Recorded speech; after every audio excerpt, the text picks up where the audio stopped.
कांग्रेस से पूछे तो राहुल गांधी ने बोला ओवैसी को क्यों सीट देने का है, ओवैसी का बिहार में क्या है,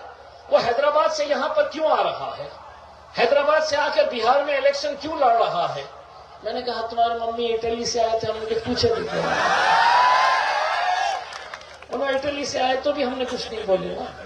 लेकिन उन्हें हैदराबाद से नहीं आ सकते थे। यूसुफ भाई, कांग्रेस से पूछे तो राहुल गांधी ने बोला